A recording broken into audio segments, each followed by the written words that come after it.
Petualangan mengantarkan kami kemana saja. Kali ini kami terdampar di Pulau Morotai, Halmahera Utara. Salah satu pulau paling utara Nusantara. Kaya cerita dan kaya keindahan alamnya. Sejarah dunia pernah tercatat jelas di tanah ini. Morotai.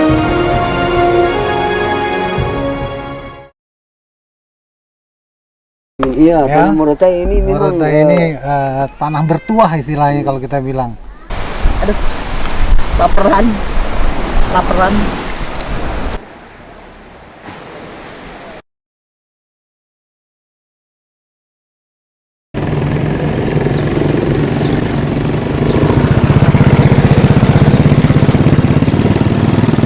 Selamat pagi penonton Road Trip Indonesia. Kita sekarang sudah berada di Pelabuhan Tobelo, ingin melakukan penyeberangan ke Pulau Morotai. Kita siap-siap berangkat, cuman ini masih menunggu kapal untuk dimuat dulu. Nanti mungkin sekitar jam 8. Tapi kita sudah standby.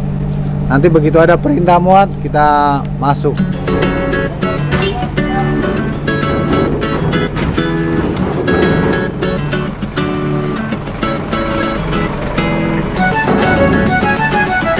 Kali ini kami menaiki KMP Maming milik PT ASDP Indonesia cabang Ternate. Oh, kita naik ke atas.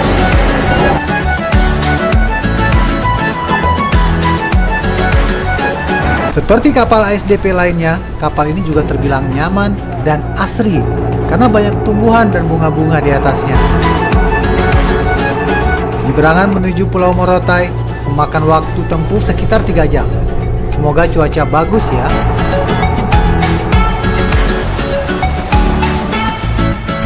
Foto dulu. Cheers. Makasih Bapak Mahaji. Foto sama Bapak Kapten. Mahaji.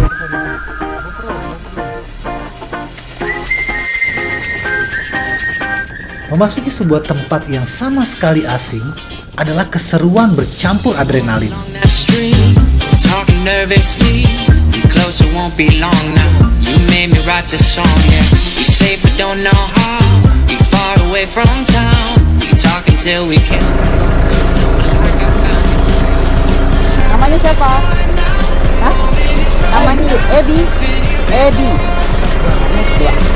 Kamu namanya siapa? Indah. Terima kasih. It felt like summertime till you were gone. I fell in love with you. And now I can't wait for summertime. It won't be long when you come back. I love you like I do. Love you like I do. Kami ketemu dengan penonton road trip Indonesia di Pulau Morotai yang bernama Om Riyad. Om Riyad menawarkan kami untuk tinggal di rumahnya selama berada di Pulau Morotai. Kebetulan rumahnya kosong. Iya. Rumahnya di sini, belok kiri. Kita lihat yuk. Ayo. Been talking day and night, yeah. Love like we're moving slow. Us on the radio, feeling each other in the sand. Time to waste, so take my hand. Strike up the time now. The moment is right now. I've been here before. Feels like you're mine now. Ini kita lagi dapat tawaran rumah terlambat. Kemarin kita baru masuk ke. Iya, kita memang nggak update. Update terakhir kita masih di Tobelo kan. Nah sekarang nih Om Riyad dia tawarkan kita, dia ada rumah kosong juga kebetulan. Om Riyad dan keluarganya saat ini tinggal di rumah orang tuanya yang katanya tinggal sendirian, jadi butuh ditemani. Oke, baiklah kalau begitu. Kata Om Riyad, road trip Indonesia bebas mau tinggal berapa lama pun di rumah ini.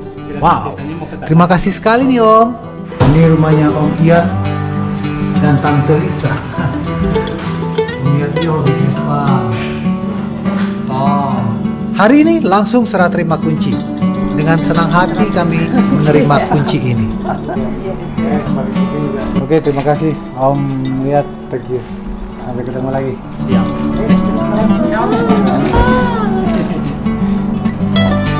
Karena garasi sempit dan mobil kita suling senja bongsor, jadi nggak muat kalau parkir di depan. Jadi kamu suling senja parkirnya di kebun belakang aja ya. Kebunnya luas.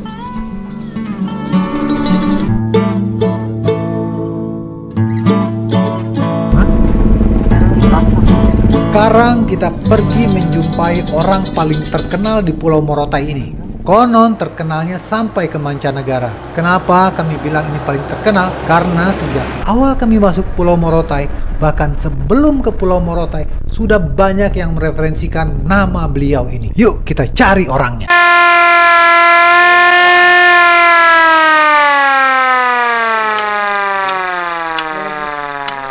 Jangan dulu Pak. Ini dengan Pak Muklis. Kita beruntung sekali bisa ketemu dengan Pak Muklis ini. Orang yang sangat luar biasa kalau menurut aku ya. Karena dedikasi dia ini dari umur 10 tahun ya Pak? 10 tahun. Mengumpulkan benda-benda sejarah peninggalan Perang Dunia Kedua. Namanya Muklis Eso. Rasanya nggak ada orang Morotai yang tidak kenal beliau ini. Orang luar biasa yang telah mengumpulkan berbagai peninggalan Perang Dunia Kedua di Pulau Morotai ini. Seperti senjata, peluru, pistol, machine gun, botol-botol, peralatan makan, dan masih sangat banyak lagi. Bahkan ada sebuah sirine perang manual yang masih berfungsi dengan baik. Oh.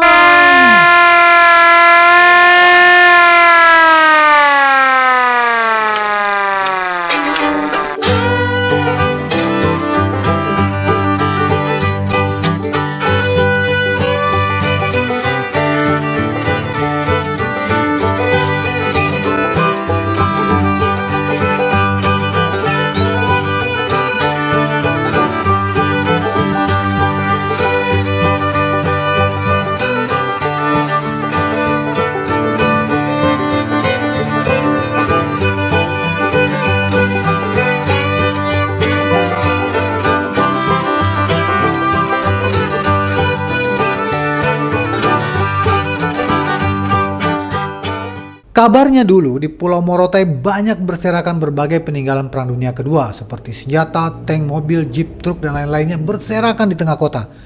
Tapi sayangnya sekarang sudah hilang entah kemana. Di sebelah itu, di sana di depan samping saya itu gelang bom itu ditumpuk dengan bom asap. Itu sampai pohon kelapa punya daun yang keluar. Tapi karena Ibu Erlinda sudah angkut, hanya habis semua. Mobil panser di adiknya kakek saya di sana. Kalau hujan kami masuk di situ. Kami kan dulu sering bilang gak tapel ya. Ayam hutan itu burung meleu kami sering cari. Itu kalau hujan kami masuk di situ. Dari senjata kami bisa putar-putar. Di dalam panser kami masuk. Dia punya cet-cet yang oranye juga, yang hijau juga masih lengkap. Itu dia punya kayak kunci semua lengkap. Dengan mobil-mobil ini masih lengkap. Dulu waktu sel juga, sel Morotai juga itu ada sekarang bank BNI. Itu di situ saja Pak. Itu di samping kantor polisi kan 2 trek peninggalan.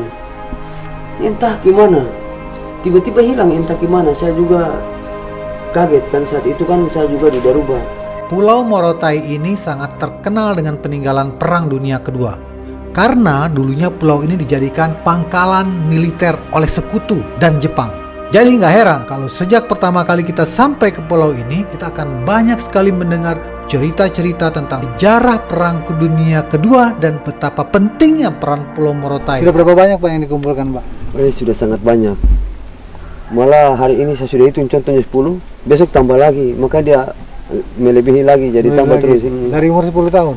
Sampai sekarang masih melakukan itu terus? Tidak pernah berhenti selama saya masih kuat, saya masih melihat dan bisa bergerak. Saya tetap mencari terus sampai kapanpun. Dan itu tidak diperjualbelikan? Tidak pernah. Walaupun ada yang menawar? Ya, walaupun ada yang menawar, kalau seandainya saya jual koleksi saya derajat saya menjual bangsa saya sendiri. Wih, luar biasa. Saya merinding dengarnya ini. Jarang ya sekarang teman-teman ya, dalam suasana yang penuh materialisme sekarang ini, masih ada orang-orang yang sangat menghargai peninggalan sejarah dan memaknainya sebagai bangsa dan negerinya. Luar biasa. Terima kasih ya Pak Muklis. Sama-sama. Bisa ketemu, rasanya senang sekali. Kata Douglas MacArthur, "And I shall return." Akan kembali lagi ke sini Pak. Karena titipan saya jangan lupa Morotai. Saya hanya titip salam kepada teman-teman dari Sabang sampai Merauke. Jangan lupa Morotai, karena Morotai juga bagian dari negara Indonesia. Oke, ya.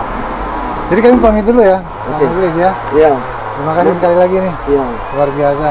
Oke, ya itu nanti undang teman-teman ke sini biar kita camping di sini. Ya. Nanti mau kemana-kemana saya siap dampingi. Nah, Oke, kasih tahu ke teman-teman. Undang camping di sini.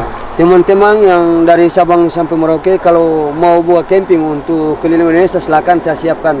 Mau kemana saya siap bawa. Saya selalu siap dengan tenaga saya. Ini dapur kita cuma lagi turun kan, lagi dibongkar semua kan. Ya, ada kompor, ada alat dibongkar di tempat kos semua. Salah satu yang paling kami syukuri adalah perjalanan ini mempertemukan kami dengan banyak orang hebat. Orang hebat tidak harus pejabat, artis, atau orang kaya, bukan? Jadi kalau teman-teman yang mau nge-camp, camper van, mau camping di sini halamannya luas dan rata, dan di sini juga sunyi sekali, tenang sekali ya. Tenang sekali. Sangat tenang sekali di sini. Suasananya memang masih luar biasa. Jalannya juga masih belum diaspal. Masih banyak lagi cerita yang mau digali sebetulnya. Nggak cukup waktu. Juga ada cerita tentang cincin emas yang berusia 75 tahun yang ditemukan oleh Pak Muklis Eso ini, milik serdadu Amerika yang pernah bertugas di Morotai pada Perang Dunia Kedua. Dan cincin ini sempat viral sampai ditemukanlah keturunan pemilik cincin ini di Amerika. Ceritanya aku cantumkan link YouTube dari Ricky Santoso di kolom deskripsi. Silakan ditonton cerita.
Oke, salah satu alasan kita datang ke Morotai ini ya karena Presiden Jokowi pernah kesini ya katanya. Ini akan menjadi 10 destinasi Bali baru.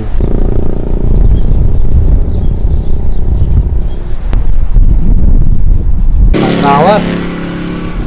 Sayang ya. Padahal kalau kita bicara nilai bangunan ini keren-keren, apalagi nilai historinya, apalagi barang-barang peninggalannya itu udah gak ternilai semua. Lebih banyak ke promosi bicaranya. Sebetulnya sih promosi itu kalau memang segala sesuatu, infrastrukturnya, pelayanannya, dan kondisinya memang sudah bagus, promosi mulut ke mulut, media sosial dari pengunjung itu udah lebih dari cukup sebetulnya.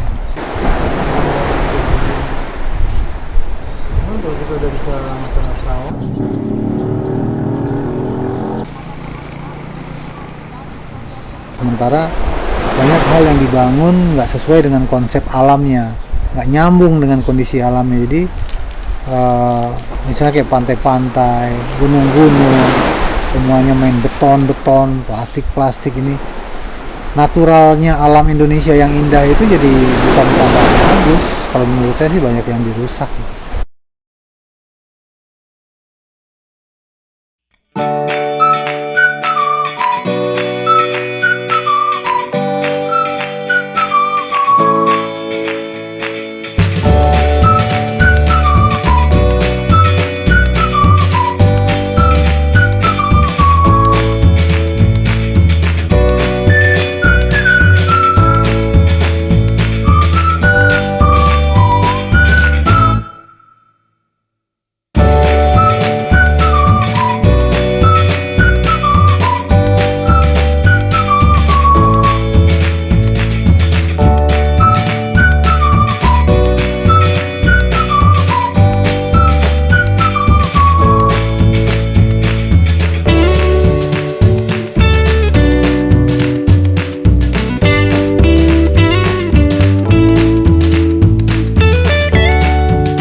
Kalau di rumah Om Iyad sama Kak Lisa itu airnya jernih, tapi itu karena airnya beli atau nggak ada pam juga mungkin ya, belum masuk kali pam itu.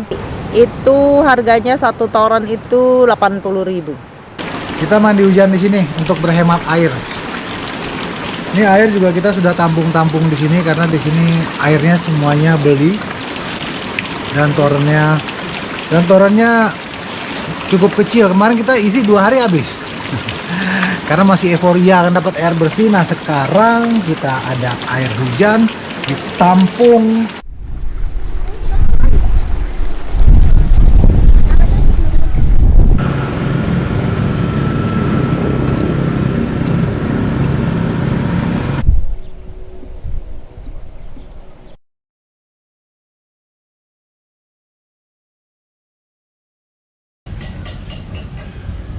Ada yang bilang bahwa katanya ini mobil kami Sterling Senja kok masuk bengkel melulu sih. Sekarang aku mau coba jawab. Jawabannya adalah yang pertama, Sterling Senja itu adalah mobil tahun 2004. Berarti usianya sekarang sudah mau masuk ke 18 tahun dan itu adalah kategori mobil tua. Yang kedua, kami perjalanan jauh antar kota cuman berdua dengan Kak Beda aja, hanya berdua dengan istri. Jadi sering melalui jalan-jalan sepi, memasuki pelosok-pelosok, memasuki hutan belantara. Yang ketiga, masuk bengkel bukan berarti mobil rusak. Kita setiap ada kota, setiap ada bengkel, kita usahakan masukin mobil kita Sterling Senja, kita periksa, check and recheck. Mumpung ada di kota, mumpung ada bengkel. Karena kita untuk mengantisipasi kalau lagi di jalan sepi, lagi di tengah hutan, tiba-tiba kita rusak, itu kan resikonya lebih tinggi. Jadi tujuan kita untuk check and recheck dan lebih baik sering-sering ke bengkel di sebuah kota. Anggaplah perawatan. Anggaplah perawatan, maintenance dan juga buat safety kita supaya tidak ada apa-apa. Meminimalisir resiko di perjalanan yang sepi dan di perjalanan yang jauh. Begitu teman-teman.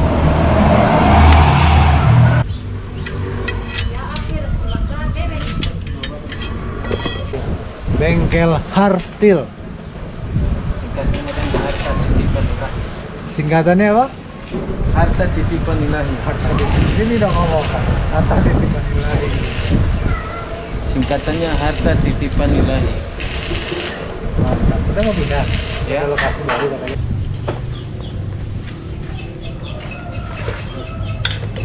Periksa kaki-kaki, periksa rem, oli, mesin dan lain sebagainya. Kan kadang-kadang oke, kadang-kadang kita rem sudah kita perbaiki, ternyata ada bunyi-bunyi di pernya, tiba-tiba di roof racknya di atas ada bunyi-bunyi lagi, tiba-tiba di mesinnya begini begitu. Yang namanya mobil tua lah ya kan, mobil tahun 2004.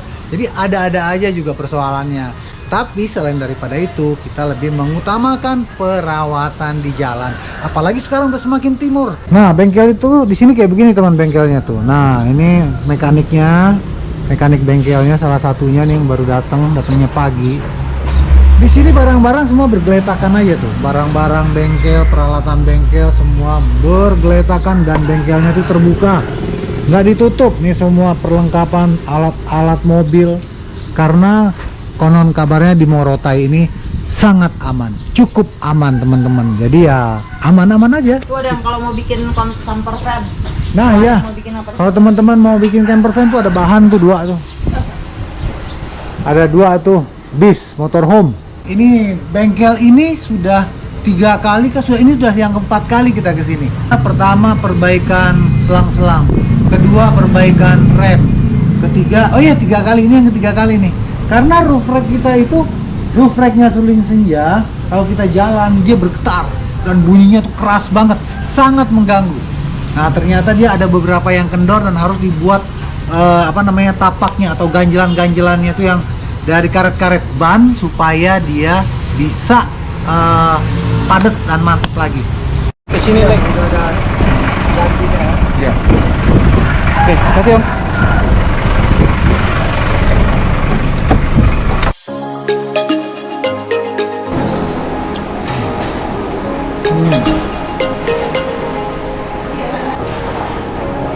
Kembali 2.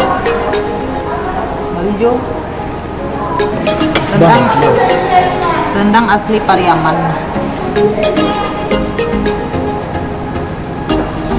Rasa rendang. Kok makan ah, mata? Masa di YouTube? Mau dimasukin? Iya. Malu ah.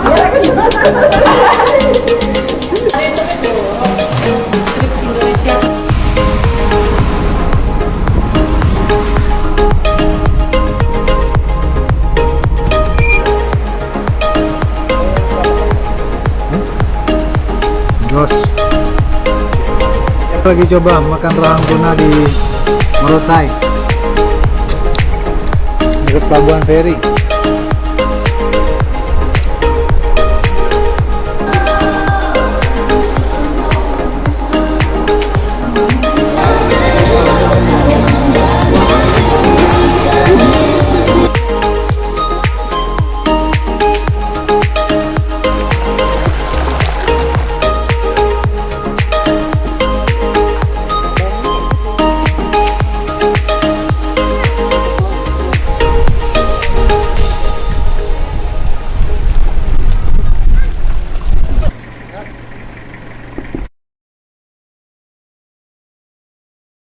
Road Trip Indonesia punya kaos edisi terbaru, ada warna kuning juga, lengan panjang juga ada. Untuk pemesanannya ada di kolom deskripsi di bawah.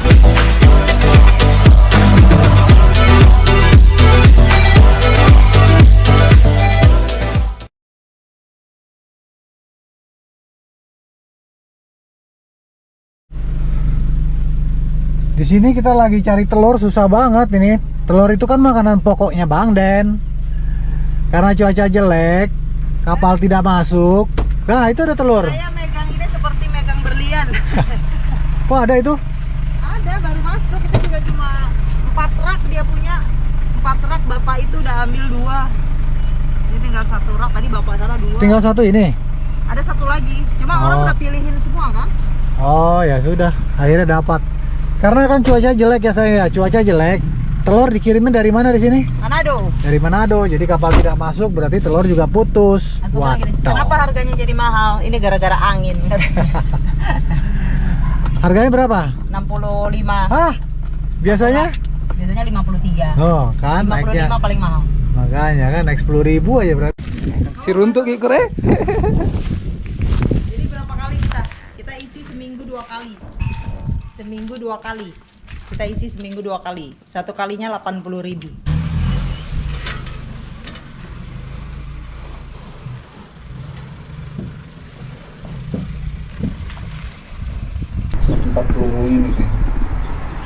Ini apa nih tulisannya? Apa kabar? Kabar baik, Pak Muris gimana? Sehat? Alhamdulillah sehat. Pak. Alhamdulillah sehat. Iya.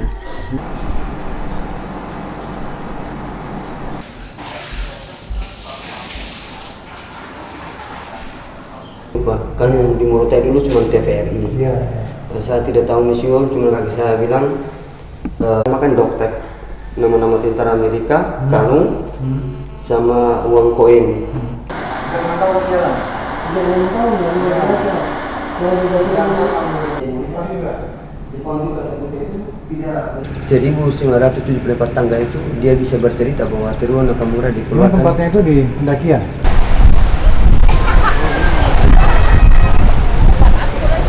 Sini yang biar matahari di sana. Statis aja kayak oke. Udah nyala itu. Hah? Udah nyala.